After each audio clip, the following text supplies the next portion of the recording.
नाजरीन आदाब, मैं आपका मेज़बान मुजाहिद मिर्ज़ा और आप देख रहे हैं न्यूज़ 5 नेटवर्क।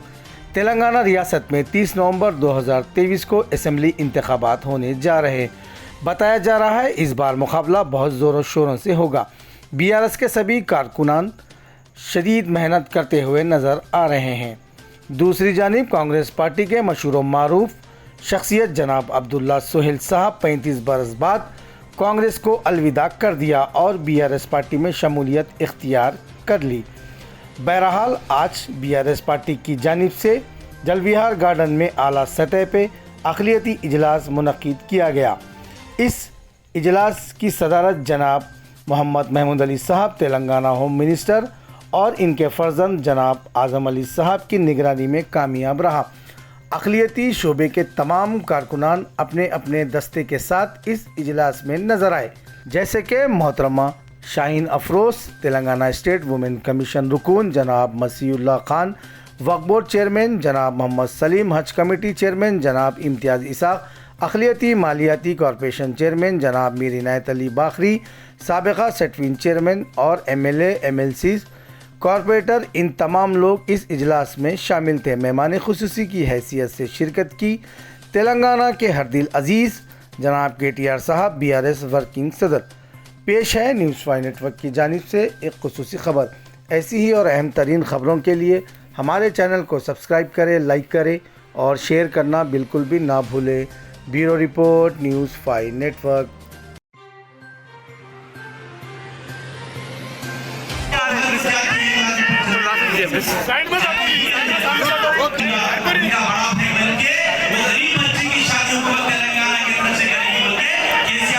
वो आज पार्टी में शामिल हो रहे हैं, बीआरएस पार्टी में शामिल हो रहे हैं। उनका इस्तेमाल है शेख अब्दुल्ला सोहेल साहब। बीआरएस पार्टी में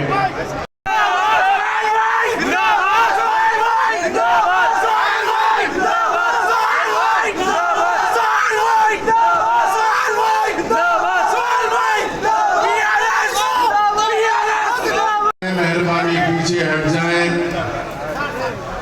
KT रामाराव साहब वर्किंग प्रेसिडेंट भारत राष्ट्रीय समिति तशरीफ ला चुके हैं और तमाम अक़लियती तबके की जानिब से तेलंगाना रियासत के तमाम अक़लियतों की जानिब से KTR साहब का खैर मक़दम किया। हमारे ऑनरेबल रिस्पेक्टेड होम मिनिस्टर साहब जनाब मोहम्मद महमूद अली साहब, साथ ही साथ हमारे बीआरएस पार्टी के माइनॉरिटी सेल के सदर श्री मुजीबुद्दीन साहब, जनाब मुजीबुद्दीन साहब हमारे आए हुए हैं। साथ ही साथ आज हमारे ऑनरेबल MLAs दारा नागेंद्र साहब, honourable jubilee MLA Hyderabad district के सदर मागंटी गोपीनाथ जी, अंबरपेट के MLA साहब जनाब कालेरू वेंकटेश गारू, साथ ही साथ हमारे डॉक्टर श्रवण दासोजू, फॉर्मर MLC फारूक हुसैन साहब, खयूम अनवर साहब, हमारे वक्फ बोर्ड के चेयरमैन नशरुल्लाह खान साहब, साथ ही साथ जितने भी हमारे लीडर हैं, हर जिला से हर अजला से आज यहाँ आने वाले हमारे लीडर हैं। मैं तमाम हमारे पूरे डिस्ट्रिक्ट लीडरों को और हैदराबाद में आज इतने बड़े संख्या में, इतने बड़े तादाद में आप सभी भाई और बहन हमारे पास आज माइनॉरिटी सेल मीटिंग में जो भी आज शामिल है, मैं आपको तहे दिल से मैं आपका शुक्रिया अदा करता हूँ, सबको वेलकम करता हूँ। और आज जो बात हमारे शेख अब्दुल्ला सोहेल भाई ने कहा, जो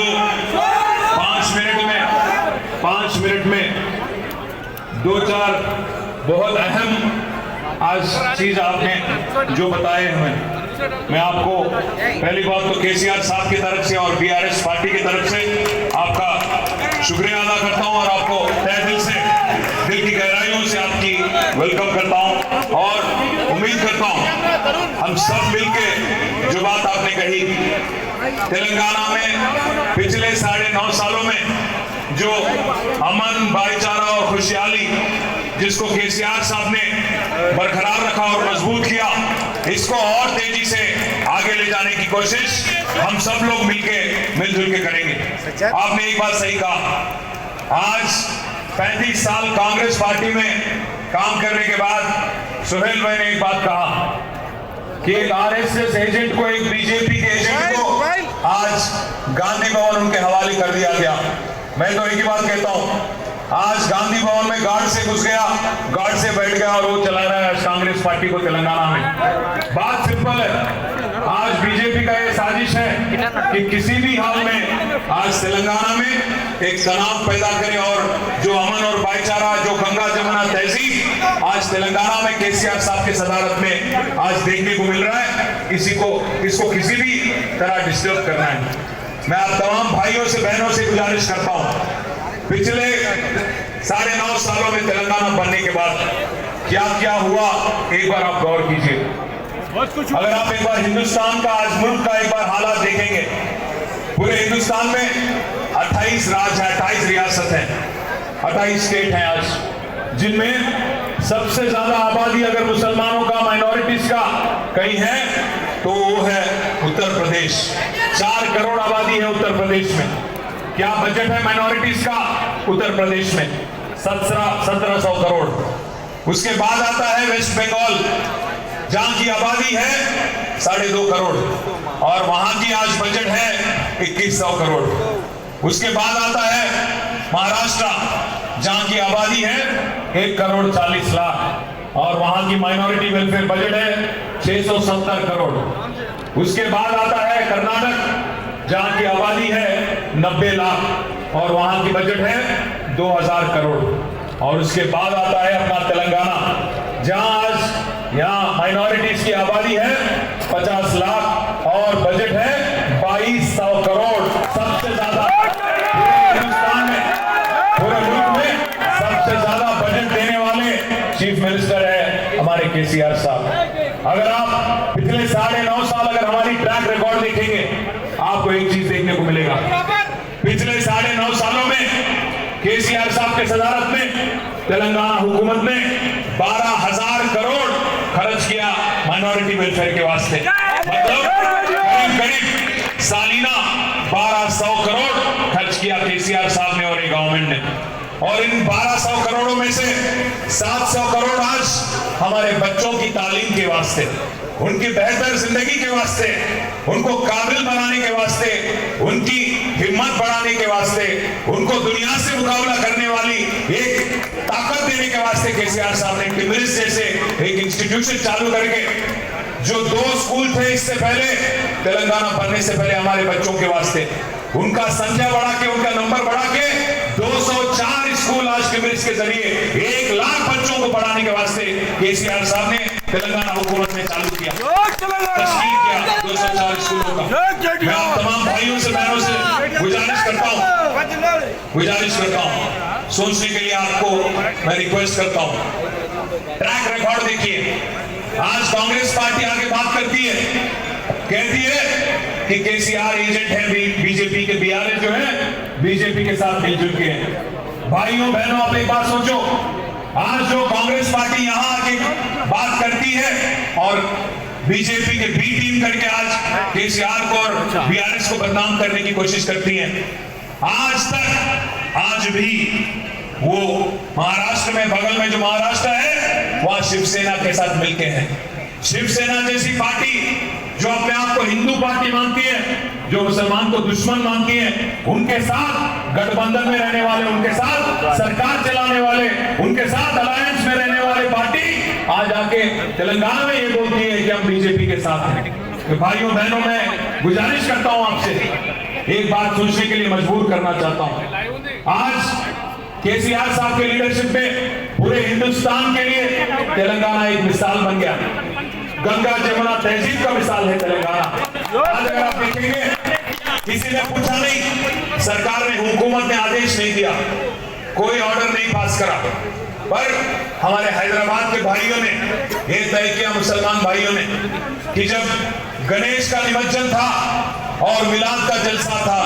हमारे मुसलमान भाइयों ने, दानिशमंद लोगों ने ये तय किया कि क्लैश नहीं करना है, हम अपना तारीख बदलेंगे, डेट बदल लेंगे और हमारे हिंदू भाइयों के साथ ये है गंगा जमुना तहजीब और ये है सेक्युलर होने का पहचान। तेलंगाना का आज जो मुकाम है, तेलंगाना का जो आज पहचान है सारे हिंदुस्तान में, यहाँ कोई शहरी चाहे वो हिंदू हो, मुसलमान हो, सिख हो या ईसाई हो, दूसरे दर्जे का शहरी नहीं है।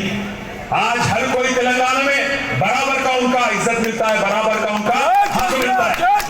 आज तेलंगाना हुकूमत केसीआर साहब के सदारत में हर किसी का रीत रिवाज का इज्जत करती है। अगर मुसलमान भाइयों को और मुसलमान बहनों को रमजान के वक्त तोहफा दिया जाता है, हिंदू भाइयों को, हिंदू बहनों को बतुकम्मा के वक्त, दशहरा के वक्त उनको भी तोहफा दिया जाता है और हमारे क्रिश्चियन भाइयों को, बहनों को क्रिसमस के टाइम पे तोहफा दिया जाता है।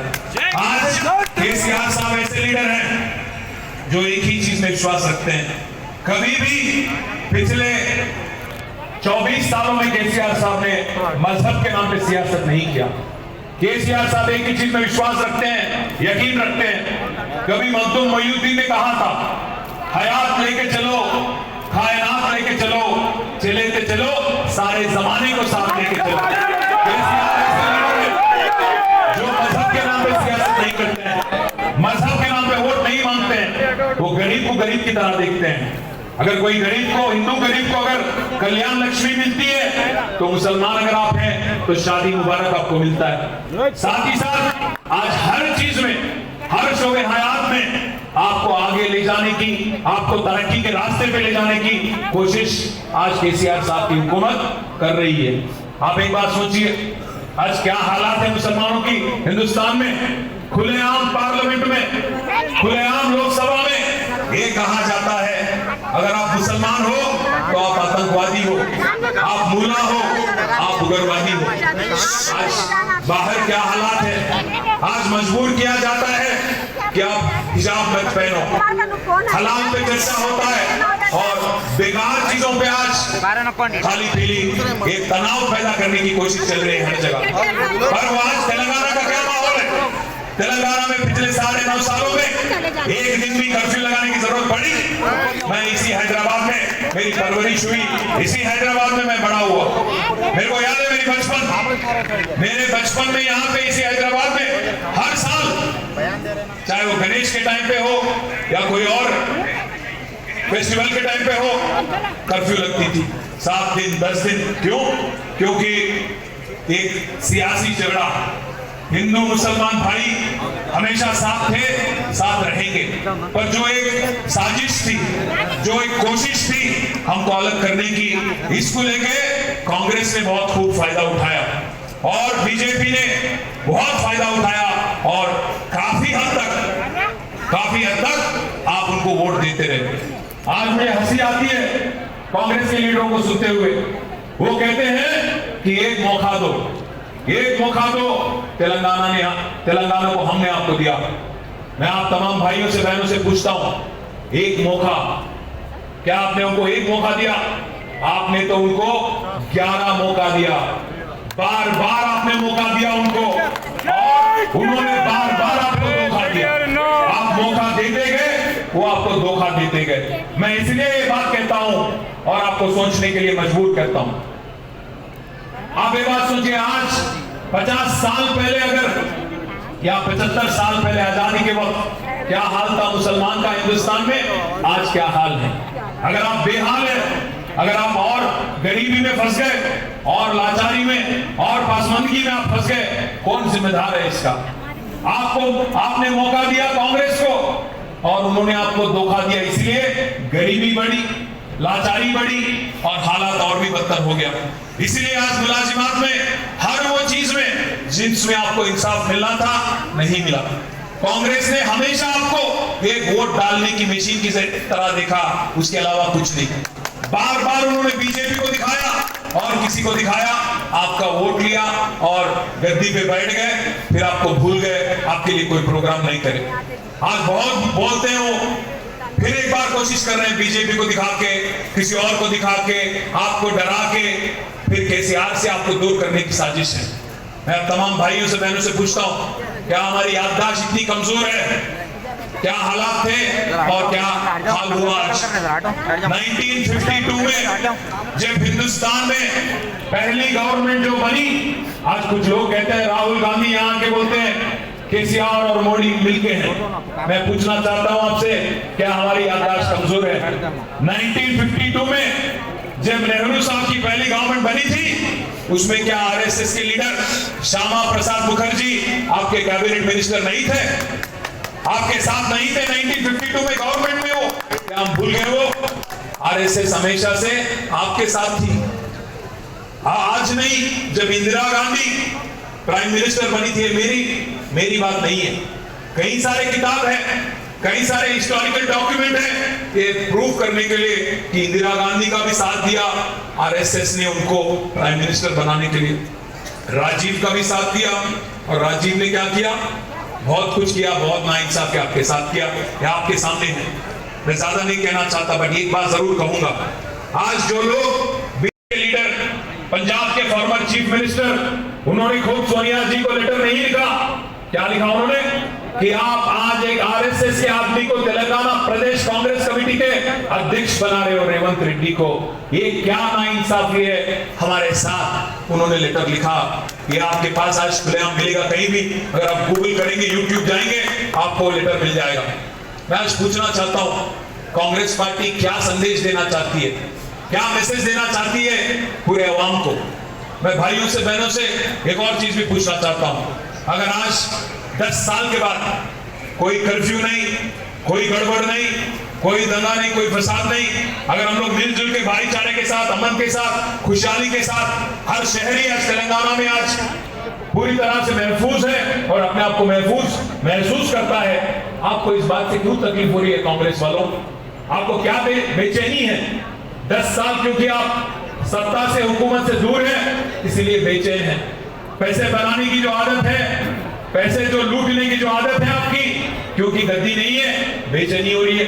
इसलिए बार बार डरा के, धमका के, किसी और को शैतान बना के दिखा के वोट लेने वाली जो एक स्ट्रैटेजी आपकी है, इस बार नाकाम हो जाएगी, क्योंकि लोग समझ गए कि कौन दोस्त है और कौन दुश्मन है। आज मैं भाइयों से, बहनों से बस एक चीज जरूर कहूंगा कि आप वोट डालने से पहले सोचना जरूर, क्योंकि जिन्होंने जिद्दोजहद की तेलंगाना के लिए, जिन्होंने इतना इस हद तक कोशिश की कि मौत के मुंह में जाके जिद्दोजहद करके 11 दिन फास्टिंग करके तेलंगाना लाने वाले केसीआर,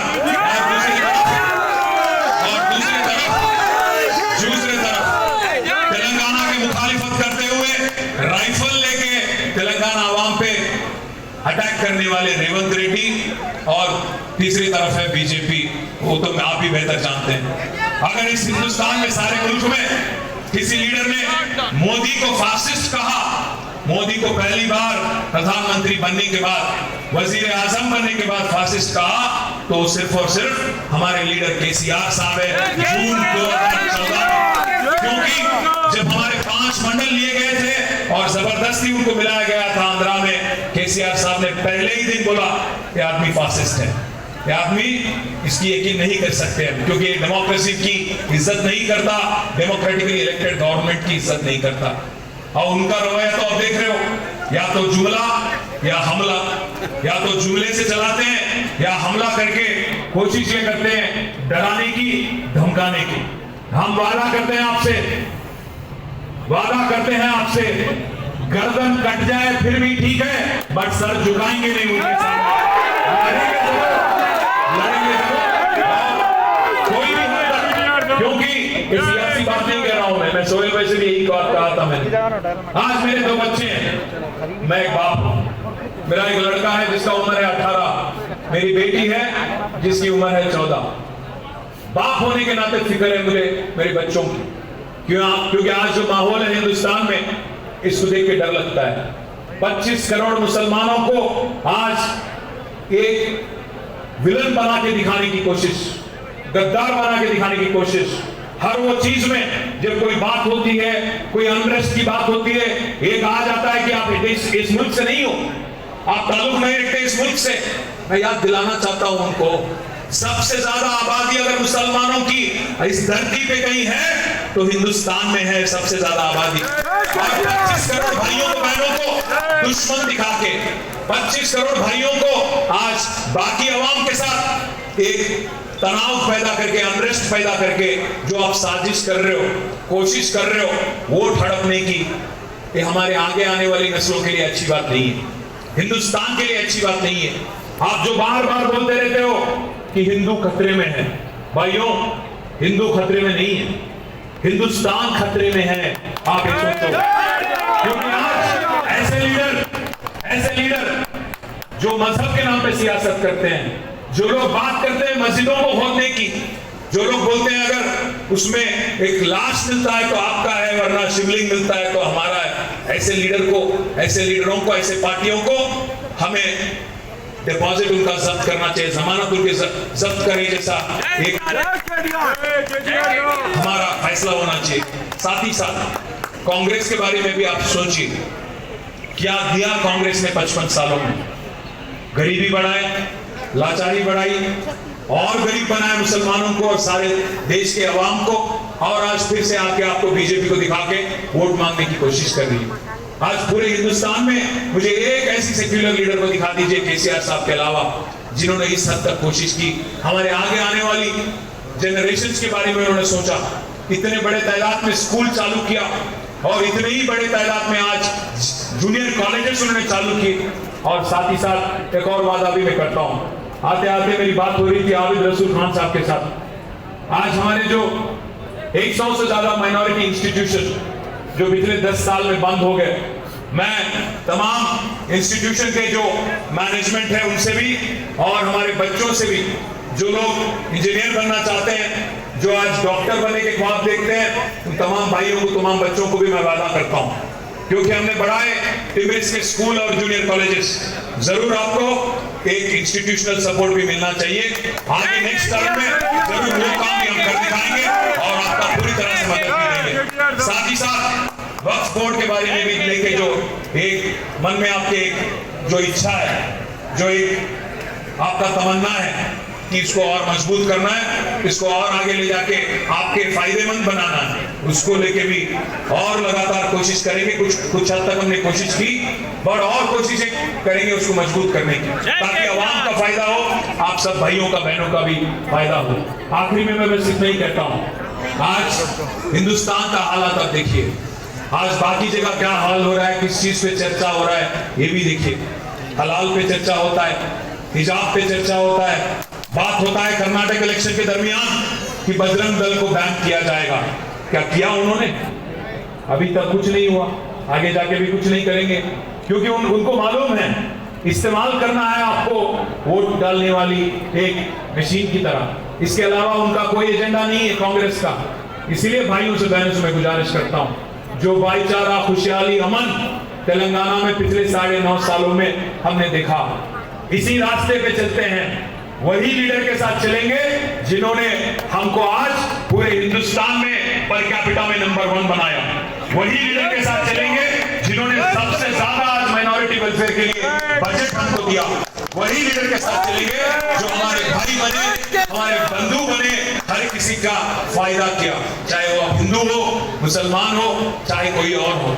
मैं तमाम भाइयों से, बहनों से ही रिक्वेस्ट करता हूं, खास हमारे माइनॉरिटी सेल से रिक्वेस्ट करता हूं, महमूद भाई से रिक्वेस्ट करता हूं, मुजीब साहब से रिक्वेस्ट करता हूं कि आप इस मीटिंग का जो एक मैसेज है, आप इसी के हद तक ना छोड़ो। आप निकलो पूरे अजलाओं में, आप चलो कॉन्स्टिट्यूएंसीज में, जहां कहीं पॉपुलेशन है, अवाम है, आप वहां चलिए। करीब 60 से लेके 70 कॉन्स्टिट्यूएंसीज में जहां आज सिग्निफिकेंट मुस्लिम और क्रिश्चियन पॉपुलेशन है, जरूर टीम बनाइए, आप वहां तक चलिए। हमारे नागेंद्र साहब याद दिला रहे हैं, सोमाजीगुड़ा में हाल ही में एक छोटा इश्यू हुआ था कब्रिस्तान को लेकर, उसका हल हमने निकाल लिया, कलेक्टर से भी हमारी बात हो गई, गवर्नमेंट में इश्यू पेंडिंग है, वक्फ बोर्ड के चेयरमैन से भी बात हो गई, उसका हल निकालना हमारी जिम्मेदारी है। हमारे साथ पूरी तरह से पूरी तरह से उस बात को लेके वाकिफ है और जिम्मेदार होने के नाते, क्योंकि इलेक्शन कोड है, ज्यादा नहीं कहूंगा, बड़ी इंसाफ मिलेगी और जरूर नागेंद्र साहब के सदारत में आपको इंसाफ मिलेगी। एक और बात मैं आपसे कहना चाहता हूँ, हमारे फारूक भाई से और मसीह साहब से, हमारे मुजीब साहब से, खास सुहेल भाई से, खयूम साहब से और बाकी लीडरों से कि आप निकलिए, आगे 30 दिन है। इन 30 दिनों में हमें लड़ाई करना है और इस एंटी सेक्युलर जो पार्टियां हैं, कांग्रेस और बीजेपी, इन दोनों का मुकाबला करना है। हर किसी के पास जाना है और हमारा रवैया भी बताना है और किस तरह केसीआर साहब ने कोशिश की पिछले 9.5 सालों में, ये भी बताना है। हर किसी को होशियार करना है और हमारे कैंडिडेट्स को अच्छे से अच्छे तादाद से जिता के हैट्रिक चीफ मिनिस्टर केसीआर साहब को आपका शुक्रिया अदा करता हूँ। खास सोहेल भाई को मैं फिर एक बार तहे दिल से उनकी वेलकम करता हूँ और आपके जितने भी साथी हैं सोहेल भाई, आपको भी अच्छा दर्जा दिया जाएगा, आपकी भी इज्जत बढ़ाएंगे और अच्छा पोजीशन भी आपको देंगे। आगे ले जाके आपके लीडरशिप में, महबूब भाई की लीडरशिप में और भी कम्युनिटी आउटरीच प्रोग्राम बढ़ाएंगे। ये बात कहते हुए आप सबसे मैं रुखसत देता हूँ।